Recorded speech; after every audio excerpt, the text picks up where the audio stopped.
Every night when I would be going to bed, like I would be struggling with these thoughts and I was just so ashamed of them. And so I would always like try to pray and ask God to heal me and God to like miraculously like take these attractions away and to like take these things like out of me because I was just so ashamed and I didn't know how to handle that.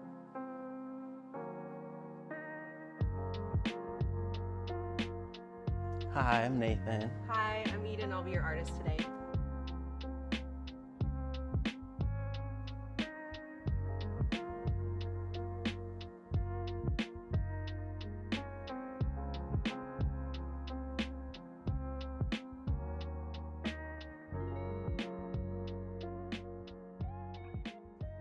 All right, Nathan. Tell me a little bit about your childhood. What was your family like? Um, my childhood started off in kind of a unique way. I grew up in a missionary family, and my parents, when I was 2 years old, we moved to the country of Belize. We're originally from San Diego, California. I was born there. My sisters were born there. I have two older sisters. But when I was two, my parents moved all of us down to Belize, and they started working at a school down there that was started by other Americans. But we lived down there until I was almost 8 years old. And then, yeah, when I was almost eight, we moved back to the States, back to San Diego for a little bit. And then we moved to Arizona, where my dad became principal of another Christian school. And so a lot of my like teenage years, my puberty years growing up, like growing into an adolescent was spent in Arizona with my family. My family, because my parents were both working at the same Christian school that I went to, we were very involved in our community, which was largely very Christian, very conservative. I grew up with parents who were just like very known figures in the circles that I was in. Um, I just felt like my parents kind of raised my sisters and I in a way where our faith was not just something that my parents had, it was also something that we had as our own. And so my parents kind of made it a point for us to like make our faith our own. And yes, like they were the ones taking us to church every Sunday, and they were the ones who like enrolled us in a Christian school, but it was very much like a family experience and an individual experience like all at once. I kind of started to realize pretty early on that I was different than the other people around me. You know, the guys around me in middle school would always talk about like, I don't know, a silly example I always think of is in the locker room, they'd always be like, "Oh, are you a boobs or a butt guy?" Like, and for me, that was always just such a funny question because I would always answer it like, "Oh, I care more about the personality. Like, I look more like at the heart of things." And at the time, as a kid, I was kind of just like, "Oh, that's just my faith speaking. Like, I'm just raised to like look at women differently." But it's looking back on it, it's like, no, you just weren't attracted to girls and like you didn't pay attention to them because you didn't find those things attractive. Like you didn't, those things didn't stick out to you like they did to all of the guys that I was around. And I didn't really know what to do with that as a kid because I didn't know any other gay people. I didn't have any like gay older uncles or like gay people in my church or at the school I was in. Like gay was very much a taboo thing. Like it wasn't something that was talked about. If anything, they would talk about how like same-sex relationships are bad, and that was like pretty much the furthest they would get into it. It was always just a sin that was bad and we shouldn't go there. And so as I was getting older and kind of discovering those feelings in myself and those attractions that I was experiencing because of my faith, I kind of viewed it as a very bad thing. And so from the get-go, for me, it was something that needed to be fixed. And in middle school, I can remember like every night when I would be going to bed, like I would be struggling with these thoughts and I was just so ashamed of them. And so I would always like try to pray and ask God to heal me and God to like miraculously like take these attractions away and to like take these things like out of me because I was just so ashamed and I didn't know how to handle that. And I think part of that was because I didn't have like a safe space in my life where I could talk to someone about that. And I think the other part of that was also just like I had a misunderstanding of my own sexuality and of God and like of the reality of all of that. So you thought there was something wrong with you? Yeah, I think just from being so involved in Christian circles and like the only side of the story I ever heard was the Christian interpretation of the Bible where it's like being gay is bad and that's the end of the story. There was no more dialogue there. There was no more like, let's bring some queer people into the conversation and let's talk about it. And there was never any of that. It was always just like being gay is bad and that's the end of the story. And like when you're struggling with a sin, the Christian thing to do is to like talk to someone about it and then they'll like help you fix it. And so it was always just like a problem that needed to be solved. Who was the first person you felt safe enough to confide in with that? When I was 16, my family moved from Arizona to California halfway through high school. And the church that I got involved in pretty quickly, I kind of just like dove in head first because I didn't know anybody. And so I just like wanted a community really bad. And it was a really big church, and because of that, there was a lot of opportunity there. And one of the things they offered was missions trips throughout the year to all these different places. And my junior year, I signed up for a missions trip to Panama.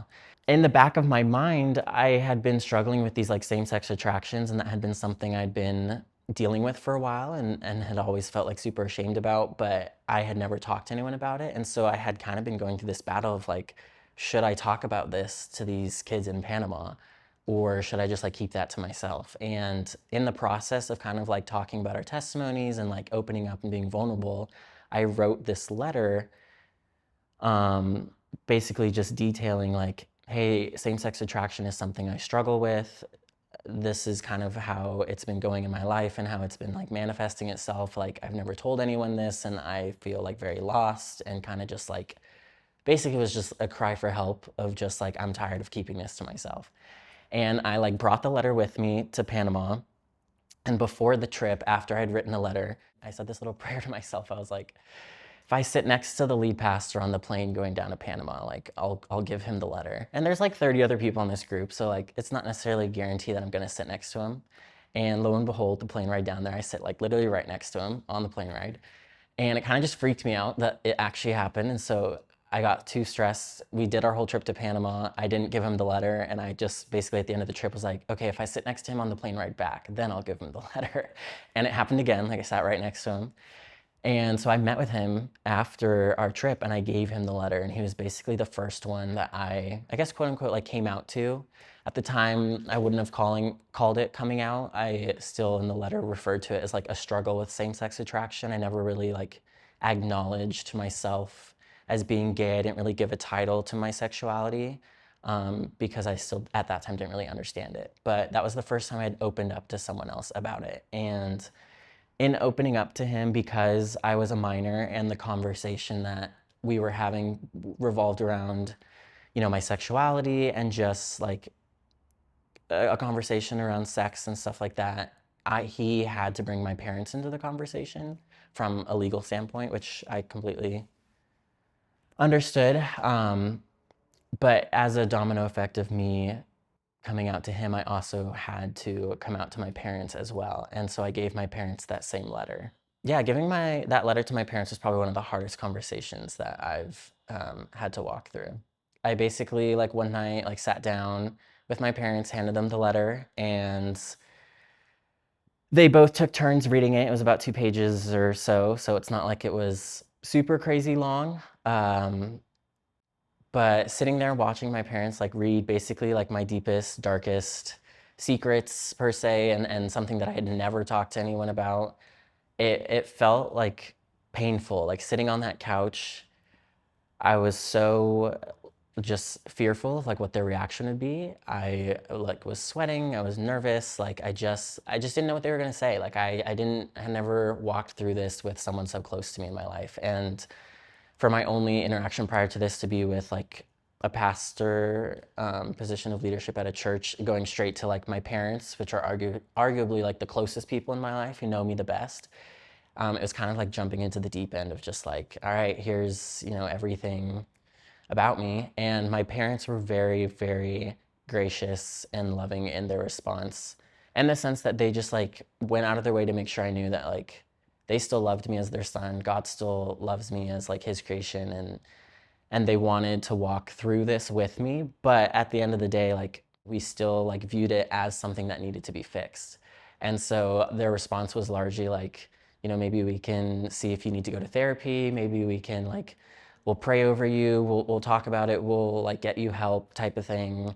And like they were just like happy that I finally like opened up about it. So it wasn't like a horrible coming out experience, but it also like it still didn't really give me the freedom to like be myself. It didn't really give me the freedom to fully understand my sexuality. It didn't really give me the space I needed to have that conversation of what does this look like as a Christian to be a gay man, and like and how can I in a healthy way like figure that out and live that out, especially as I'm growing up from a teenager into an adult.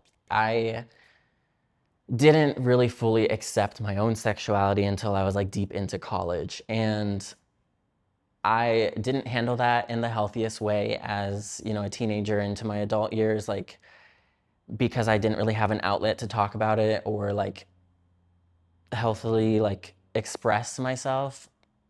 I found like really unhealthy avenues to delve into. Like I developed a porn addiction at a very young age. I started having sex at a very young age because for me those were like the only accessible outlets of like figuring out like what is this? Like what is happening to me? Like what you know, who am I attracted to? Like, and it wasn't a healthy thing because it just led to more shame and more guilt and more like anxiety and depression around the topic, because it even further pushed me away from like having a conversation with someone about it and actually like getting down to the root of like like making progress instead of like still viewing it as this like issue that needed to be fixed. I went back and forth a lot in my college years of like I'm still trying to process and like go from viewing this as something that needs to be fixed to something that is a part of who I am. And it wasn't until the end of my college years that I started to view my sexuality as something that like I believe God created me that way. I think that that was part of his vision and creation of me as a person. I don't think it was a mistake, and I don't think it was something that developed or that I chose to pursue. I think it's always been in my life, and I think my journey of discovering that and figuring that out took a very long time. The breaking point for me, the last kind of nail in the coffin, I guess, and me trying to pursue or like force myself to be straight or like get rid of my same-sex attraction was 2 years into when I was in college. I entered into a relationship with a really good friend of mine at the time. Um, and her and I had known each other since high school. And I knew that she liked me. And in my like journey of trying to figure out like, can I even be in a straight relationship? I kind of, in my mind, was like, if I'm gonna date another girl, like, it's gonna have to be someone that knows me on a deeper level and that gets me and that, like, we kind of get along and have that, like, emotional connection. But the tipping point for me with that relationship was the physical side of things. When I started dating her, I kind of hoped that the physical side would grow and that it would just, like, develop. And it never entered the picture for me. And that has nothing to do with her. It just has everything to do with the fact that I'm just not attracted to women. I'm not. And it's not something I can force. It's not something I can create, or like if I check enough boxes, it'll show up. If I pray enough, like God will grant me that like gift or whatever you want to call it. And it just never happened. And I think that was a breaking point for me because I really genuinely wanted that. I wanted to be able to have a straight relationship and be fine. But the more I dated her, the more I started to hate myself and the more I started to just hate who I was because I felt like I was living with a mask on. I felt like I was forcing myself to be someone who I wasn't, to be someone who I was never created to be. Like I was never meant to be that. And I was putting myself into a position that I was set up to lose from the get-go. And I reached a point when I was dating her where I just knew like this isn't fair to her, this isn't fair to myself, and I like can't do this anymore. Like I can't force myself to be something I'm not. And you know, as I dated her, it was hard because even little things like walking down the street and like holding her hand was like a mental checklist for myself. Like I was very anxious at the thought of doing that, and it wasn't ever something that just like naturally happened for me. it was always something that I had to like remind myself to do. And I think it was stuff like that throughout the relationship that kind of just showed me like, okay, I don't think that like I'm not straight, and I'm not ever gonna be straight, and like I think I just need to be okay with that. And that was like a hard realization for me to come to. And I think the ending of that relationship and us parting ways and me like being single again was the first time in my life where I started to actually grasp like I think I'm just gay, and I think like I need to be okay with that, and I need to figure out how to like live my life as a gay Christian and as a gay man, and just like stop hiding and stop telling myself that that's something that needs to be fixed. Yeah, so I did eventually come out publicly on Instagram, but I didn't end up posting that until almost over 2 years after I ended that relationship. And so it wasn't like this quick, I broke up with my ex-girlfriend and then the next day I was just this out gay man who was like dating guys and like living this proud gay life. Like it still took me a while to be okay with that and to come to terms with that. But after I graduated, once I moved home, I really gave myself the freedom to finally live my life the way I'd never been, I guess, allowed to before. And I finally started going on dates with other guys and giving myself the freedom to explore what that looked like and to explore if that was something even that gave me fulfillment or joy. And the more I did it, the more I discovered like, wow, this does feel really natural for me, and this does like feel really fulfilling. And for once I can actually start like dreaming of a future with someone, and I can put a face to that instead of it just being this like unattainable dream that almost feels forced. It now, for the first time in my life, felt real, and I could feel it like in my body and in my mind. And like there were just pieces to the puzzle that started clicking once I started, dating the people that I was actually attracted to. And then one day finally reached a breaking point where I was like, I just need to let the world know who I am. And I was tired of hiding. I was tired of living a lie. I was tired of living with a mask on, and I wanted to basically just rip that off. And a huge part of me doing that was freedom for myself. Like I wanted to feel like I could finally be myself and not hide. I wanted to get rid of that blanket of shame that I felt like I'd been carrying around for so long. And so part of my coming out so publicly, it really was for myself. Like I needed to do that as kind of like this big step in my journey and kind of like a closing of a chapter for so long of my life that felt like it was something to be ashamed of. And for me, it was like turning a corner, being like, no, this is part of who I am, and I'm going to be proud of this. And I do believe that God created me this way, and I do think it's something that we should talk about publicly. I'm wondering, like, where you're at now in your relationship with yourself, and then if you believe in God and if you have a relationship with Him, if you could explain that and tell us about it. Yeah, so it's been almost 3 years since I made that very public post, and I feel like I've come a really long way, not only in just my journey with my sexuality and like my relationship with myself, but I've also grown and changed a lot in my faith and my relationship with the church. I'm no longer involved in the church. I haven't been for a couple years now, but I wouldn't say that I walked away from my faith. I try to live my life in a way that I hopefully am helping to make the world a better place and helping to love people more and create a more inclusive environment.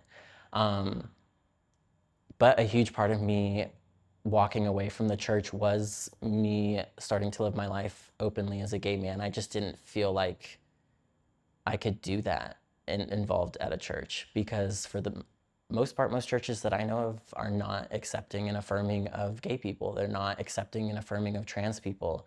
And the queer community is very important to me now in this part of my life, because I do have a lot of gay friends. I do have a lot of trans friends now. I didn't before, but now that I am living my life surrounded by people that I love, like that has become a huge important piece to me. And my faith and my sexuality to me finally feel cohesive in myself.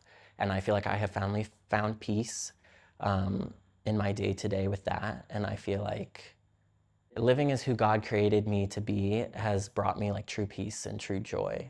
Um, and I am in a very like happy, healthy, stable relationship. And I don't know, it's like for the first time in my life, I feel like I'm having these dreams come into a reality of like, I found someone that I want to build a future with. I found someone that I want to have a family with. And for my entire life growing up, I was always told that that was a bad thing, that that was sinful, that that was evil. And now that I'm actually experiencing it and living that out, I'm like, I don't understand how it can be such an evil thing if this is what's finally bringing me like peace and joy in a way that I've never known before.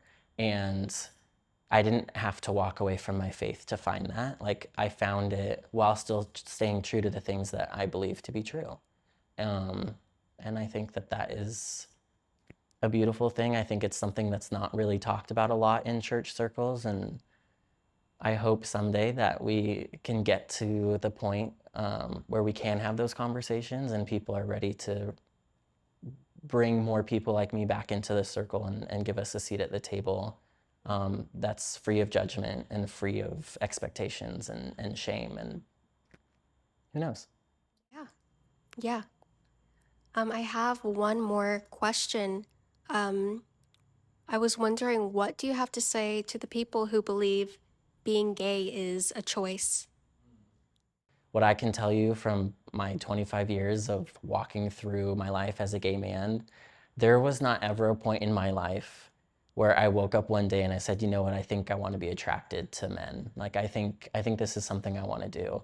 That was not ever like a decision that I made at any point in my life.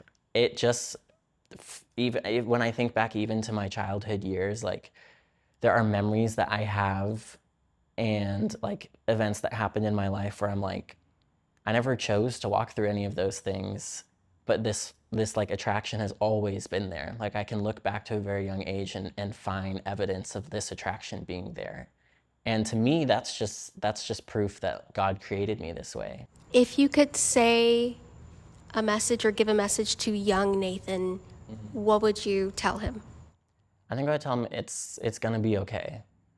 Like you're gonna God's got you. He's gonna bring people into your life who love you for who you are and who aren't gonna judge you and who will give you the space to be yourself. I think I would tell him to have more grace for himself and to love himself more, and that it's okay to mess up. Like you don't have to be perfect, and that you can learn from your mistakes and that it's gonna be okay.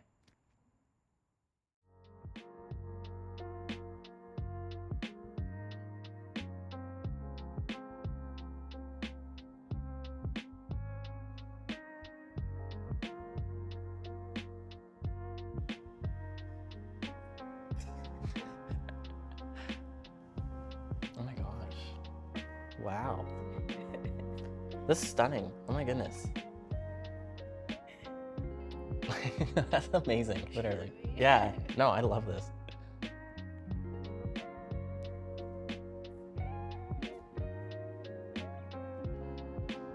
Like, that's crazy that you can just sit down and do that.